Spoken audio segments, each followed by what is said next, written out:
surround yourself with people at the level you want to be at. Don't surround yourself with people that are going to bring you down.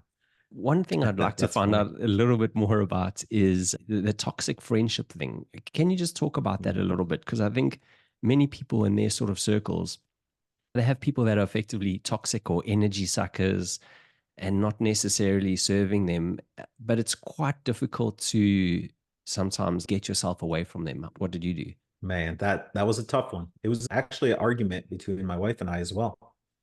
At the time, I didn't agree with it. It was weird. My wife was going through some emotional things. And whenever she was around our friends, she would get anxiety. She'd want to leave. She'd get upset. She'd get angry. She just didn't want to deal with them. And she's like, no, we're not hanging out with them. And then we watched Alex Hermosi. He did a YouTube video about basically firing and getting rid of all of his friends. So anybody that made him feel bad or feel down or not encouraged, he removed them from his life. Anyone that built him up and encouraged him and made him feel good after they were together, he would do the same in return with them, but he would leave the relationship feeling good about himself. Now we have friends that they think it's funny to talk crap to you, to tell, how bad you look that day, or tell me I'm short because I'm only 5'8". It doesn't bother me, but you don't feel good after hanging out with those people. So we started seeing that. I showed her that video. I think we went mountain biking in the mountains and we watched that video. And it's basically saying, if you want to get to the next level, surround yourself with people at the level you want to be at. Don't surround yourself with people that are going to bring you down. And so we started evaluating, all right, who makes us feel good, encourages us, and motivates us in our life, and who doesn't? And if you don't make me feel good, if you don't provide any positivity to my life, why do I have you in my life? Because I want to go party with you, or because I know we're going to go get drunk together, or that doesn't build you up. That makes you feel worse. Whether it's a friend that was bringing you down because they think it's funny as a joke, or if it's a friend that is always looking for the next party, or anyone that doesn't make you feel good. We didn't call them and say, don't talk to me again, but we started backing away. And so at this point, we have less friends, but the friends we do have are high level CEOs, are professionals that are above us in life and build us up, make us we feel good after hanging out with them. And it's been pretty cool, man. If you haven't tried it, try it. Evaluate how you feel after you hang out with friends or family. By the way, even family could bring you down. Do you feel good? We've taught our nieces and nephews this as well, who actually were interns and now they work for us.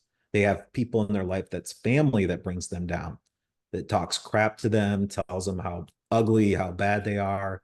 And when they're done, that person was joking as a family member, but it's not funny.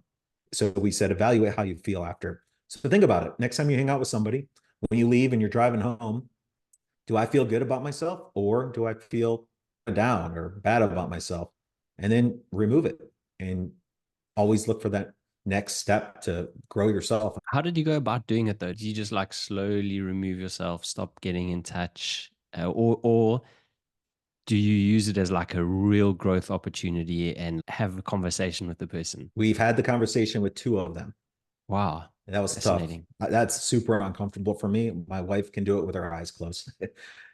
So I'm trying to learn from her on that because it's for me, my personality is I don't want to upset somebody and it's so uncomfortable to get in that position. But how am I going to grow if I never get in that position as well? So basically said we're done partying, we're done doing this, done doing that, and we can't hang out with you guys unless you decide to change. You don't have to change, but this is just where we're at.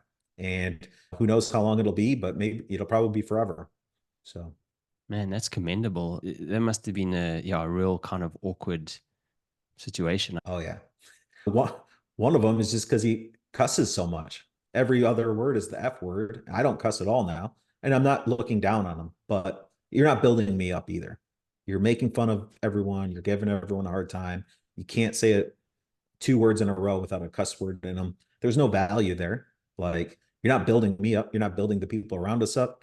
And it's just talking in circles. So It's not worth it. I love it, bud. I love it. There's so much in there. And I wasn't actually even expecting you to go, no, we had the conversation. I was just like, oh, cool, let's ask. That's a Yeah. real strong thing to do. And Now there's many that we didn't have a conversation with at all, by the way, just backed away and basically changed what we do as our hobbies instead of hanging out with them. So yeah, I know. Geez, I can imagine just having two of those conversations was tough enough.